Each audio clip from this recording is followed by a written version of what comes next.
வளையல் விற்கிற ஒரு கிழவனுக்காக திருச்சியில் இருக்கிற சமயபுர மாரியம்மன் ஆகாசத்துல காட்சி கொடுத்த ஆலயத்தோட கதை தான் இன்னைக்குள்ள பதிவு.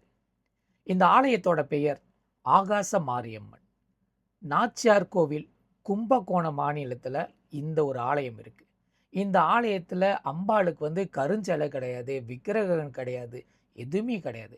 வெறும் மண்ணுல கோசமான இடத்துல ஒரு தீபமாக ஏற்றி வச்சு வணங்குறாங்க.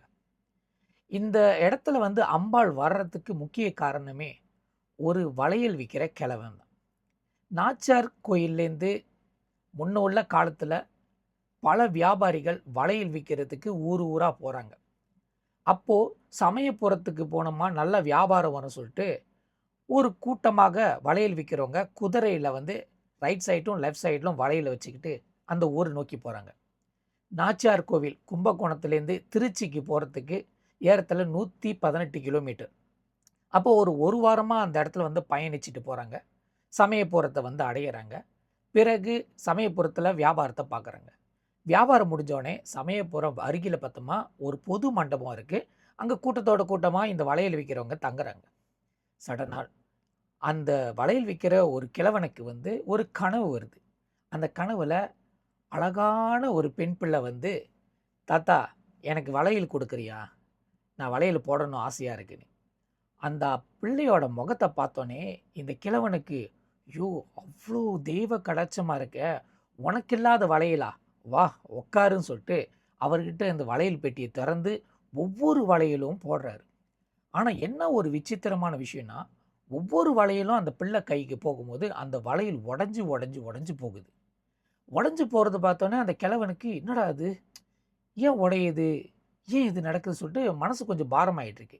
ஆனால் அந்த பிள்ளையோ சிரித்த முகத்தோட, என்ன தாத்தா ஒவ்வொன்றும் உடச்சி உடச்சி எனக்கு போடுறியே, ஒன்று கூடமா எனக்கு நல்லா இல்லை அப்படின்னு சொல்கிற மாதிரி ஒரு சிரிப்பும் ஒரு கேளிக்கையும் இருந்துச்சு. ஒவ்வொரு வளையலும் உடஞ்சி உடஞ்சி உடஞ்சி போக போக பிறகு, உனக்கு போடுறதுக்கு இந்த இடத்துல என்கிட்ட வளையல் இல்லை, நீ நாச்சியார் கோயிலுக்கு வா, நான் உனக்கு அங்கே தரேன். ஓ நான் அங்கே வரைக்கும் வரணுமா அப்படின்னு சொல்லிட்டு இந்த அம்பாள் அதாவது இந்த குழந்தை கோவில் நோக்கி போகுது. அதுக்கப்புறம் அந்த கிழவனுக்கு முழிப்பு வருது. முழிப்பு வந்தோடனே அவன் பொட்டியில் இருந்தது, அதாவது கிழவன் கொண்டு அந்த வளையல் பொட்டியில் பார்த்தோமா எல்லா வளையலும் உடஞ்சி கிடக்குது. அதே நேரத்தில் அவர் கூட வந்த அனைத்து பேரும், அந்த வளையல் வைக்கிற அனைவருக்கும் அம்மை போட்டுருந்துச்சு இவரை தவிர. கரெக்டாக ஒரு 3 மணிக்கு அவருக்கு விழிப்பு வருது. என்ன செய்யறது தெரியாமல் சொல்லிட்டு பதறிக்கிட்டு இருக்கும்போது கரெக்டாக மணி ஒரு 4 மணி இருக்கும். இந்த சமயபுர மாரியம்மனோட அர்ச்சகர் வர்றாரு, அதாவது பூசாரி வர்றாரு. வந்துட்டு அம்பாள் இது உங்கள்கிட்ட கொடுக்க சொன்னா அப்படின்னு சொல்லிட்டு ஒப்படைக்கிறார். அது என்னன்னு பார்த்தோமா, தங்க காசு. என்னடா அது புரியலையே, ஏன் எனக்கு தங்க காசு கொடுக்கணும் அப்படின்னு அவர் கேட்கும்போது, எனக்கு விடியகாலில் கனவுல அம்பாள் சொன்னாங்க, நீ போட்ட வளையல்லாம் உடஞ்சி உடஞ்சி போகுதான், அவனுக்கு ஒரு நஷ்டமாக போயிடும், என் காலுக்கு அடியர் இருக்கிற தங்க காசை கொண்டு போயிட்டு அவன்கிட்ட ஒப்படைச்சிரு அப்படின்னு சொல்லி சொன்னவாசி தான் நான் கொண்டு வந்தேன். அதே நேரத்தில் அவர் கூட வந்தவங்களாம் அம்மை போட்டிருக்கோம், நான் வந்தது உண்மை, நான் தான் வந்ததுன்னு அடையாளப்படுத்துறதுக்கு தான் நான் அம்மையை கொடுத்துருந்தேன். அதுக்கு இந்த சந்தனமும் குங்குமம் போட்டு உடம்பு பூரா தடவி விடு, கண்டிப்பாக சரியாயிரும் சொல்லி சந்தனத்தும் குங்குமத்தையும் ஒப்படைக்கிறாரு. அந்த கிழவனோ வந்திருக்கிற உடம்பெல்லாம் பூசுறாரு. சொன்ன மாதிரி அம்மை அப்படியே இறங்குது. பிறகு இவங்க எல்லாரும் போயிட்டு அங்கே இருக்கிற தெப்ப குளத்தில் குளிச்சுட்டு அம்பாளை போய் தரிசித்தாங்க. தரிசித்த பிறகு இவங்க எல்லாமே நாச்சியார் கோயில் கும்பகோணத்துக்கு வந்துட்டாங்க. அந்த இடத்துல திருப்பியும் மறு வருஷத்துக்கு அம்பாளை நோக்கி வரணும் அப்படின்னு சொல்லும் போது இந்த கிழவனால் வர முடியல.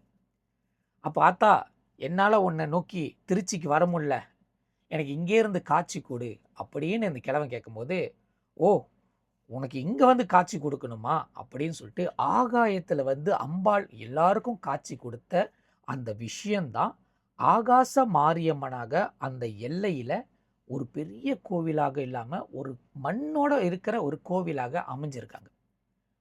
பிறகு வைகாசி முதல் வெள்ளியில் அம்பாள் திருச்சியில் புறப்பட்டு இந்த கும்பகோணத்தில் இருக்கிற ஆற்றுல அதுவும் குடமாக கட்டி, அதாவது இந்த அம்பாளுக்கு ஏற்ற மாதிரி ஒரு குடம் கட்டி தலையில் தூக்கி வச்சு இந்த ஆலயத்துக்குள்ளே வருவாங்களாம். இந்த ஆலயத்துக்கு வரும்போது கும்பகோணமே ஒரு பெரிய திருவிழாவாக நடத்துறதாக ஒரு 10 நாள் திருவிழாவாவது ஏற்பாடு செஞ்சு வச்சுருப்பாங்க. ஆட்டம், பாட்டம், தேர் இழுக்கிறது, குடம் தூக்குறது, பால் குடம் எடுக்கிறது, தீச்சட்டி எடுக்கிறது அவ்வளோ விசேஷமாக இருக்குமா இந்த ஆகாச மாரியம்மனுக்கு. அந்த அம்பாளோட காட்சிகள ஒவ்வொன்னும் பார்த்தீங்கன்னா, அந்த அலங்காரமே வித்தியாசமா செய்வாங்க. ஒவ்வொருக்கும் ஒவ்வொரு நாள் அலங்காரம். 10 நாள் அம்பாள் வந்து தேர் ஏறி இந்த கும்பகோணத்துக்கு வந்த பிறகு, இந்த கும்பகோணமே வேற லெவலான ஒரு இம்பேக்ட்ட குடுத்துருக்கும். அம்பாள் 10 நாள் இந்த இடத்துல உட்கார்ந்திருப்பாங்க. 11வது நாள் இந்த ஊர விட்டு கிளம்பும்போது எல்லாரும் கதறி அழுவாங்க. ஏன்னா, இந்த அம்பாள பிரிஞ்சு போறாங்களா, இதுக்கப்புறம் நான் மறு வருஷம் தான் பார்க்கணுமா அப்படின்னு சொல்லிட்டு, அவ்வளோ மனபாரத்தோட அழுந்து அம்பாள வழி அனுப்பிச்சு விடுவாங்க.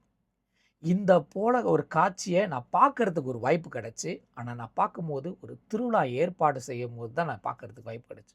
அவ்வளோ விசேஷம். குறைஞ்சது ஒரு 2 கிலோமீட்டர் இந்த சைடு, 2 கிலோமீட்டர் அந்த சைடு. ஃபு முழுசாவே வந்து காடியே பூர முடியாத ஒரு நகரம். இந்த அம்பாள் வந்த காட்சி கொடுத்த இந்த இடத்த பக்கத்துல பார்த்தோமா, ஒரு முஸ்லிம் நபரோட சமாதியும் இருக்கு. அந்த இடத்த அம்பாளுக்கு குடுத்து, அவரு பக்கத்துல சமாதிய வந்து அமைச்சிருக்காங்க.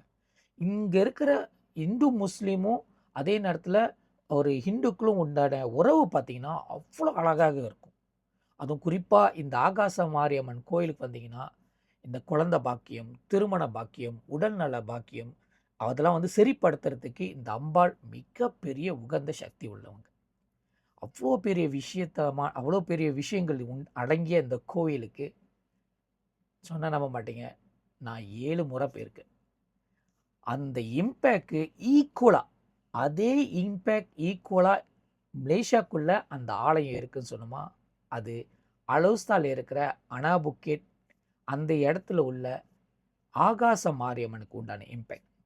முன்பு இந்த அலோஸ்தா அனாபுக்கேட்ல இருக்கிற இந்த ஆகாச மாரியம்மன் ரோட்டுக்கு அந்த புறத்துல இருந்தாங்க. இப்ப அந்த இடம் வந்து சுத்தம் பண்ணி கிராஜன் நகரியோட பிந்தாபேரான உருவாக்கிட்டாங்க. ஒரு சின்ன கோயிலாக தான் இருந்தாங்க. பிறகு அந்த ஊர் மக்கள்லாம் வந்து வளர்ச்சி அடைஞ்சு அந்த ஊரை விட்டு அவங்களுக்கு பதவியோ, திருமணமோ, அதே நேரத்துல ஊர் விட்டு போறதுக்கோ, என்னென்னமோ விஷயங்கள் அந்த ஆத்தா எல்லாத்தையும் ஏற்படுத்தி கொடுத்து அந்த எல்லையே மாத்தி குடுத்துட்டாங்க. பிறகு அவங்களுக்குன்னு ஒரு பெரிய எல்லையில வந்து அமர்ந்திருக்காங்க. இத முழுக்க முழுக்க பாடுபட்ட இந்தியர்களுக்கு நன்றியை தெரிவிச்சுக்கிறோம். ஏன்னா, இந்த கோவில் வந்து ஒரேடியா முடிச்சிடலாம்னு நெனைச்சாங்க. பட் அந்த கோவிலுக்கு தனியா ஒரு நிலத்த எடுத்து குடுத்து, அம்பாள் வந்து கருஞ்சிலையில அமர்றதுக்கு ஒரு வாய்ப்பு கிடைச்சு. ஆனா என்ன ஒரு பெரிய விஷயம்னா, இந்த ஆலயத்துக்கு மக்கள் போறது மிக, மிக, மிக குறைவு. காரணம், ரொம்ப மக்கள் அந்த சுத்தி ஏரியால இல்ல. ஸோ நீங்க அலோஸ்தா பகுதிக்கு வந்தீங்கன்னா, கண்டிப்பா ஆகாச மாரியம்மன் ஆலயத்துக்கு வந்து அம்பாள ஒரு தடவ தரிசிச்சுட்டு போங்க. அம்பாளுக்கு உண்டான விசேஷங்கள் சொல்ல வார்த்தையே இல்ல. அதே நேரத்துல தமிழ்நாட்டுக்கு போனீங்கன்னா, குறிப்பா கும்பகோணத்துக்கு போனீங்கன்னா, அதுவும் நாச்சியார் கோவிலுக்கு போனீங்கன்னா, இந்த ஆகாச மாரியம்மன போய் ஒரு தடவ தரிசிச்சுட்டு வாங்க. ஏன்னா, திருச்சியில இருக்கிற சமயபுர மாரியம்மன் தான் இந்த நாச்சியார் கோயில்ல இருக்கிற ஆகாச மாரியம்மன். நன்றி.